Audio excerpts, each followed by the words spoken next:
ఆ విషయాన్ని మర్చిపోయి మీరు 2 రోజులు అమలు చేయాలంటే ఎట్లా చేస్తారు? అది ఏమైనా మ్యాజిక్ అల్లా ఒకసారి మీ దగ్గరకు వస్తాను. ఒకసారి శ్రీనివాస్ గారి దగ్గరికి వెళ్దాము. బీఆర్ఎస్ పార్టీ నుంచి శ్రీనివాస్ గారు ఉన్నారు. శ్రీనివాస్ గారు నమస్కారం అండి. శ్రీనివాస్ గారు వినిపిస్తుందండి? నమస్తే. ఎస్, అంటే కాంగ్రెస్ పార్టీ ఒకటి ఆరోపిస్తున్నారు, గతంలో 10 ఏళ్ల పాటు బీఆర్ఎస్ పార్టీ అధికారంలో ఉంది, 10 ఏళ్ల పాటు దోచుకొని తిన్నారు, ఇప్పుడు ప్రజలందరూ కూడా అవి అంతా చూసి వీరికి ఎందుకు ఇవ్వాలి, అందుకే కాంగ్రెస్ పార్టీ వైపు ఉన్నారని చెప్పేసి వారు చెప్తున్నారు. హామీలకు సంబంధించినటువంటి విషయానికి వస్తే ఎస్, అంటే వారు 6 గ్యారంటీలు కూడా ఇచ్చారు, 6 గ్యారంటీ ఇంప్లిమెంట్ చేస్తాము, దానికి కొంత సమయం పడుతుందని చెప్పి వారు చెప్తున్నారు. ఏం చెప్తారు? అదే సార్, ఇప్పుడు ఎలక్షన్ల ముందు వీళ్ళు అన్ని మాట్లాడిళ్ళు. సరే, ప్రజలు వాళ్ళ పక్షాన ఉండి వాళ్ళని ఆశీర్వదించిళ్ళు. 6 గ్యారంటీలు మీరు మొదటి రోజే మొత్తం చేస్తా అని చెప్పిళ్ళు కదా. 100 రోజులని ఎందుకు చెప్పిళ్ళు సార్? మేము ఎక్కడితోటే ఈ 6 గ్యారంటీలు పక్కా చేస్తామని చెప్పిళ్ళు. అది చేయాలి కదా. అదే కేటీఆర్ గారు అడిగిళ్ళు కదా.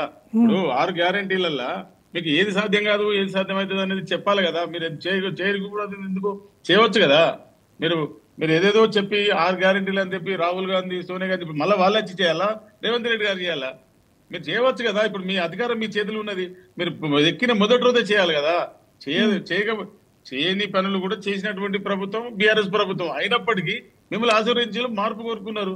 మీరు చేసి పెట్టాలి కదా. 6 గ్యారంటీలలో మీకు ఎందుకు? మీరు చెప్పినట్టు చేయవచ్చు కదా. ఎందుకు చేయలేదు మీరు? అదే మేము అడుగుతున్నాం. మీరు ఫస్ట్ రోజే మీరు సంతకం దాని మీదనే పెడతా అన్నారు కదా.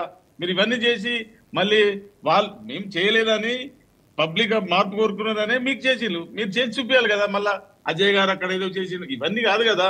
ఎవరి గవర్నమెంట్ ఎట్లున్నది వాళ్ళకి మంచి చెప్పుకుంటారు సార్. శ్రీనివాస్ రెడ్డి గారు, నేనేమంటున్నా అంటే ఈ 6 గ్యారెంటీలు మీరు ఎందుకు చేయలేదు? మీరు మొదటి రోజు చేస్తా అన్నారు కదా.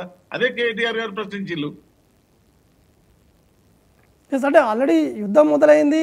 ఎస్, అన్మ్యూట్ చేసి మాట్లాడండి. శ్రీనివాస్ రెడ్డి గారు అన్మ్యూట్ చేయండి. శ్రీనివాస్ రెడ్డి గారు అన్మ్యూట్ చేసి మాట్లాడండి. ఒక నిమిషం అండి. 6 గ్యారెంటీలు ఒకసారి అమలు చేయదా? ఎక్కడ ఉందా ప్రపంచంలో? 6 గ్యారెంటీలు 100 రోజులు అమలు చేస్తామని మేము ఆల్రెడీ 2 చేసాము. మీరు మాట్లాడేళ్ళు వినండి శ్రీనివాస్ గారు, మీకు అవగాహన లేకుండా మాట్లాడవకండి దయచేసి. 6 గ్యారెంటీలు ప్రపంచంలో కొన్ని వేల మిగులు బడ్జెట్ ఉన్న వాళ్ళు కూడా మాట్లాడదు, దాన్ని అమలు చేయలేదు. మీరు అన్ని అప్పులు చేసుకుని అప్పుల కుప్ప రాష్ట్రాన్ని మొత్తం దోసుకొని ఎవరు సక్కన దాచుకొని కూర్చొని వాళ్ళు ఎమ్మటి రాగానే 6 గంటల దోసుకునేది అంటే కాంగ్రెస్ దోసుకునేది లేదు. ప్రాసిక్యూట్ చేయాలి. టీఆర్ఎస్ వాళ్ళు ప్రాసిక్యూట్ చేయాలి చెప్పాలంటే భారత రాజ్యాంగం నిజంగా దురదృష్టకరం. ఒక లాయర్ గా చెప్తున్నా, దురదృష్టకరం. రాష్ట్రాన్ని దివాలా తీపించారు. రాష్ట్రాన్ని దివాలా తీపించారు. ఒక పౌరుడుగా నేను స్పందిస్తున్నాను, చెప్తున్నా. నేను ఒక పౌరుడు. ఎన్ని అవినీతి, ఏమవినీతి? కాంగ్రెస్ పార్టీ 100 సంవత్సరాలు అవినీతి. ఈ లెక్క అవినీతి అయితే దేశం మిగిలేదు కాదు. టైగర్ తిరిగినోడు కోర్టు సంపాదించింది మీ దాంట్లో. మీరు తెలుసుకోండి ఒక్కొక్క పర్సన్ చరిత్ర తెలుసుకోండి. అమలు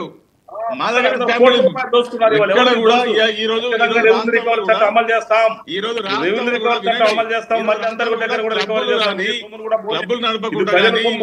తెలంగాణ ప్రజల సొమ్ము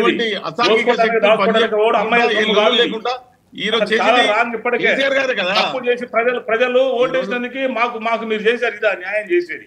ఇలా ఒక ఆవేదనతో మాట్లాడుతున్నా నేను 99 టీవీ ద్వారా. ఆవేదనతో ఏంటంటే ఎన్ని దోసుకోవటాలండి? మా ఏరియాలో మా పాలెని ఇల్లు కట్టుకుంటే వాడి దగ్గర 70,000 తీసుకునే పరిస్థితి ఉంది. ఎక్కడ లేదు. మీరు చూడండి, సూర్యాపేట లేదా, ఖమ్మంలో లేదా, ఎక్కడ లేదు చెప్పండి. ఆయన జీవన్ రెడ్డి గారు అయితే కొన్ని వందల కోట్లు సంపాదించిండట ఆయన చెప్తున్నారు. చాలా మంది నాకు మనం మాట్లాడుతుంటే ఆ కరెంటు బకాయిలు 7 కోట్లు ఉన్నాయి. ఏం చేయాలి ఆయన్ని? ఏం చేయాలి చెప్పండి మీరే? ఏం చేయాలి? ఎవరు సొమ్ము ఇది? వాళ్ళ ఆయన సొమ్ము, వాళ్ళ అమ్మ సొమ్ము. ఇది తెలంగాణ ప్రజలు ముక్కు బిల్లు వసూలు చేస్తాం ఒక్కొక్కరి దగ్గర. దోసుకోవడం దాచుకోవడం కాదు. బయట ఉన్నప్పుడు రకంగా మాట్లాడటం కాదు. మొన్న దాకున్నారు. ఆ ఫైల్ మాయం చేయాలని చూశారు. ఉన్న పరంగా కరెంట్ అధికారి కూడా ఆయన ఏదైతే చీఫ్ సెక్రటరీ CMD గారు కూడా రాజీనామా చేశారు. ఆ రాజీనామా కూడా మన ముఖ్యమంత్రి గారు అంగీకరించలేదు. ఇలా రాష్ట్రాన్ని దివాలా తీయించారు. రాష్ట్రాన్ని 60,000 కోట్ల రూపాయలు ఉన్నటువంటి మిగులు బడ్జెట్ రాష్ట్రాన్ని 5,60,000 కోట్ల రూపాయలు అప్పు చేసిన మాట యథార్థం కాదా? 99 టీవీ ప్రేక్షకులకు అడుగుతున్నారు. ఇది పార్టీకి సంబంధించిన ఒక ఆవేదన, ఒక లాయర్ ఆవేదన, ఒక పౌరుడి ఆవేదన. ఇది ఇలా నాకు ఆశ్చర్యం అనిపిస్తుంది.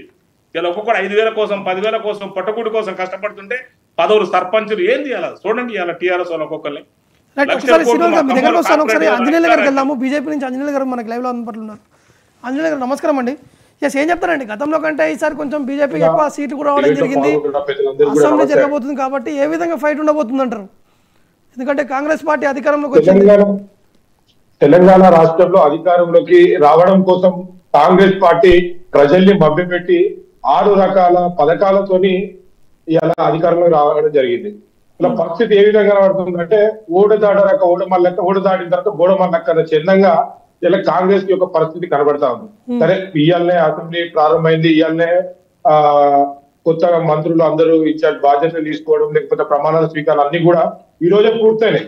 కానీ కాంగ్రెస్ పార్టీ ఇచ్చినటువంటి మాట ఏ విధంగా ఉండే అంటే మేము అధికారంలోకి వచ్చిన వెంటనే చేస్తామని చెప్పారు. కానీ ఇప్పటివరకు 1-2 హామీలను మాత్రమే పూర్తి చేయడం జరిగింది.